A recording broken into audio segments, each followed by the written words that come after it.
राधे राधे, स्वागत है आपका इस वीडियो में। ये वीडियो यूपी पुलिस से रिलेटेड नहीं है, ये वीडियो यूपी लेखपाल के एग्ज़ाम से रिलेटेड है क्योंकि पेट का कट ऑफ रिलीज़ हो चुका है और बहुत से बच्चे जो मल्टीपल एग्ज़ाम्स की तैयारी करते हैं वो ना ही केवल यूपी पुलिस की नहीं तैयारी कर रहे हैं बल्कि यूपीएसआई, यूपी होमगार्ड और बहुत से एग्ज़ाम्स की तैयारी कर रहे हैं और साथ में यूपी लेखपाल की भी, जिनकी कट ऑफ क्लियर हो गई होगी क्योंकि जिन्होंने पेट का एग्ज़ाम दिया था और जिनका क्लियर हो गया है वही ये एग्ज़ाम दे सकते हैं यूपी लेखपाल का।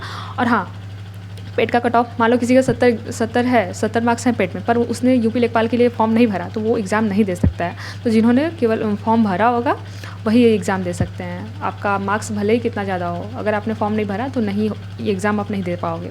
ठीक है, तो मेरे कितने थे, मेरे पेट में 65 मार्क्स थे और परसेंटाइल में 91 पॉइंट समथिंग परसेंटाइल थे। तो शुरू करते हैं। देखो यूपी लेखपाल के लिए मैं क्या कर रही हूँ, मैं कैसे तैयारी कर रही हूँ।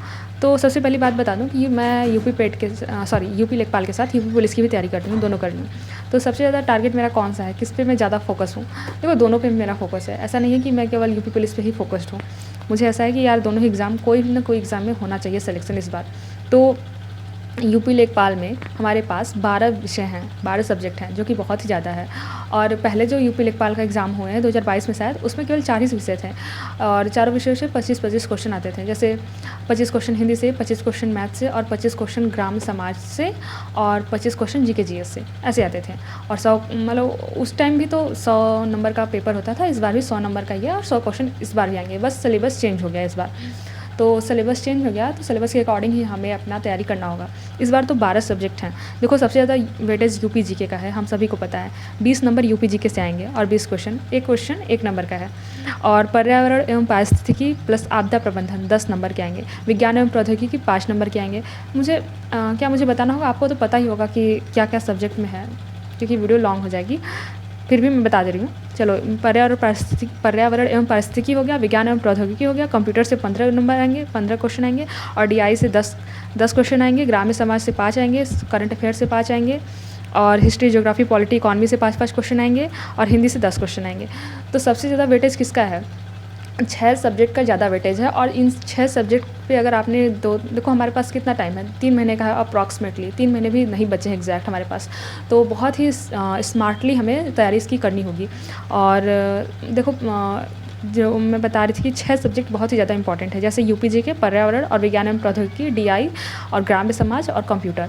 अगर इसे आपने अच्छे से कर लिया, 2 महीने में या 1.5 महीने में इसे आपने अच्छे से कंप्लीट कर लिया तो 65 नंबर आपके सिक्योर हो जाएंगे। तो इसके लिए मैंने क्या किया, मैंने देखो बैच तो नहीं लिया क्योंकि मैंने सोचा था कि मैं बैच ले लूँ यूपी लेखपाल के, पर मैंने नहीं लिया। बाद में मुझे ऐसा लगा कि यूपी पुलिस के लिए तो मैंने बैच लिया ही है, अब यूपी लेखपाल के लिए भी ले लूँगी तो मुझे दो बैच के मैं दोनों बैच नहीं मैनेज कर पाऊँगी। इससे बढ़िया है कि मैं सेल्फ स्टडी ही कर लूँ यूपी लेखपाल के लिए।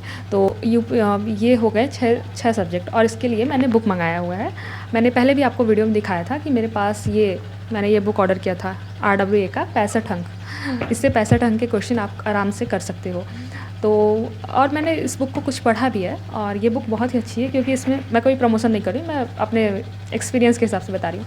क्योंकि इसमें थ्योरी दिया हुआ है, पहले थ्योरी दिया हुआ है, फिर उसके बाद उससे रिलेटेड जो भी बहुविकल्पीय प्रश्न होते हैं MCQ वो दिए हुए हैं। लगभग 200-250 ऐसे MCQ हर एक सब्जेक्ट से हैं और उसमें PYQ भी कुछ दिए हुए हैं। तो मुझे बहुत ही अच्छा लगा ये बुक और अच्छे से कॉन्सेप्ट क्लियर भी है। आप पढ़ लोगे तो आपको समझ में भी आ जाएगा। अगर आपको नहीं समझ में आएगा कोई कॉन्सेप्ट तो आप उससे यूट्यूब पे सर्च करके या गूगल पे सर्च करके आराम से समझ सकते हो।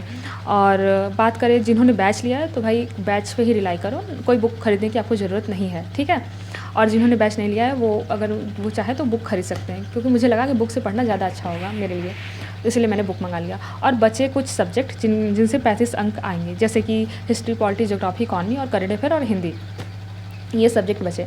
तो ये 6 सब्जेक्ट बचे। देखो हम कंपटीशन की तैयारी कर रहे हैं तो ये सब्जेक्ट तो सभी में कॉमन होते हैं। करंट अफेयर और हिस्ट्री, पॉलिटी, ज्योग्राफी, इकॉनमी ये सभी में कॉमन होते हैं। तो लूसेंट मैं फॉलो कर रही हूँ यूपी पुलिस के लिए, तो इसमें भी ये लूसेंट काम कर जाएगा। तो मैं अलग से कोई तैयारी नहीं कर रही इसके लिए। जो उसके लिए जीके में पढ़ रही हूँ वो इसके लिए भी सेम है। यूपी लेखपाल के लिए भी थोड़ा बहुत डिफरेंस हो सकता है क्वेश्चन के पूछने के तरीके में, और बाकी मॉक टेस्ट देंगे तब पता चलेगा। अभी तो मैंने कोई यूपी लेखपाल का कोई मॉक टेस्ट नहीं लगाया है, और जब मेरा थोड़ा सिलेबस कंप्लीट हो जाएगा तब मैं यूपी लेखपाल का मॉक टेस्ट लगाना स्टार्ट करूँगी। तो हमारा टाइम टेबल क्या होना चाहिए। देखो 3 डेट प्रस्तावित हैं, एग्जैक्ट तो मुझे अभी याद नहीं है, पर लास्ट डेट जो है वो 21 मई है, आयोग द्वारा प्रस्तावित है। तो मुझे ऐसा लगता है यार देखो 3 महीने भी नहीं कंप्लीटली बचे हमारे पास, मतलब समझ लो 2.5 महीने ही हैं। तो सबसे पहले 1.5 महीने में आप क्या करो, 1.5 महीने में ये जो सब्जेक्ट मैंने 6 सब्जेक्ट बताए हैं उन्हीं पे फोकस करो। यूपीजी के 20 क्वेश्चन आ रहे हैं, पर्यावरण, पारिस्थितिकी, आपदा प्रबंधन, इन पे फोकस करो, और विज्ञान प्रौद्योगिकी डीआई पे, और ग्राम्य समाज और कंप्यूटर, इन पे आप फोकस करो 1.5 महीने में। अच्छे से इन सब के कॉन्सेप्ट क्लियर कर लो, और कॉन्सेप्ट क्लियर करने के बाद कहीं से प्रैक्टिस कर लो, जहाँ भी आपको प्रैक्टिस अवेलेबल हो, या फिर यूट्यूब पे ही कर लो। कुछ टीचर्स कराते हैं तो आप उनसे भी कर सकते हो। और रही बात कि यूपीजी के, जैसे जिनके पास बुक नहीं है, इस वाले बुक में तो यूपीजी के दिया हुआ है, पर जिनके पास बुक नहीं है वो अगर और बैच भी नहीं लिया है तो उनके लिए बता दूं कि वो यूट्यूब पे यूपीजी के कर सकते हैं। और मुझे सबसे ज़्यादा जो जिन टीचर का अच्छा लगता है यूपीजी के, वो हैं TWA के अंकित सर, क्योंकि वो उनके जब दिसंबर जनवरी में मैंने यूपीजी के थोड़ा बहुत पढ़ना शुरू किया था, तो मैंने उन्हीं के मैराथन वीडियोस सुने थे, और पीडीएफ, ज़्यादा तो वीडियो नहीं देखा था, पीडीएफ ही देखा था, ज़्यादा पीडीएफ से ही नोट्स कुछ बनाए थे, तो मुझे याद हो जाते थे। तो देखो टीचर वही अच्छा है जिनसे आप पढ़ रहे हो और आपको कॉन्सेप्ट याद हो जा रहे हैं या फिर फैक्ट्स याद हो जा रहे हैं। तो मुझे उनके वीडियोस, मैं जैसे काम करते करते भी उनके वीडियोस लगा देती थी, तो मुझे फैक्ट्स याद हो जाते थे यूपीजी के से रिलेटेड, तो इसीलिए मैं कह रही थी उनका वीडियो आप देख सकते हो, ठीक है। और 1.5 महीने में ये 6 सब्जेक्ट आप कर लो, और जो 6 सब्जेक्ट बचेंगे उसके लिए आपके पास 1 महीने ही बचेंगे, तो आप उन 1 महीने में आराम से कर लोगे। और क्योंकि आप अदर एग्ज़ाम्स की भी तैयारी कर रहे होगे साथ में, तो ये ऐसे सब्जेक्ट हैं कि उनमें भी होंगे, तो आपको पहले से ही कॉन्सेप्ट क्लियर ही होंगे, बहुत पहले से ही आपको ये सारे सब्जेक्ट के बारे में अच्छा से पता ही होगा, तो ज़्यादा टेंशन लेने की ज़रूरत नहीं है, हो जाएगा, आराम से हो जाएगा। बस ये जो 6 सब्जेक्ट हैं जो कॉमन नहीं है किसी भी एग्ज़ाम में, तो इन सब्जेक्ट पे ज़्यादा फोकस करो, ठीक है। और जो केवल यूपी लेखपाल की तैयारी कर रहे हैं यार, उनके लिए तो बहुत, मतलब वो तो आराम से एग्ज़ाम निकाल लेंगे, क्योंकि उनके ऊपर और किसी एग्ज़ाम का प्रेशर तो है नहीं। ये स्ट्रैटेजी उन्हीं बच्चों के लिए है जो अदर एग्ज़ाम के साथ यूपी लेखपाल की भी तैयारी कर रहे हैं, उनके लिए था। I hope I clear your all doubts, and अगर आपको ये वीडियो अच्छी लगी तो आप मेरे चैनल को सब्सक्राइब कर सकते हो, वीडियो को लाइक कर दो, वीडियो को शेयर कर दो, and stay tune with me. Radhe Radhe and धन्यवाद।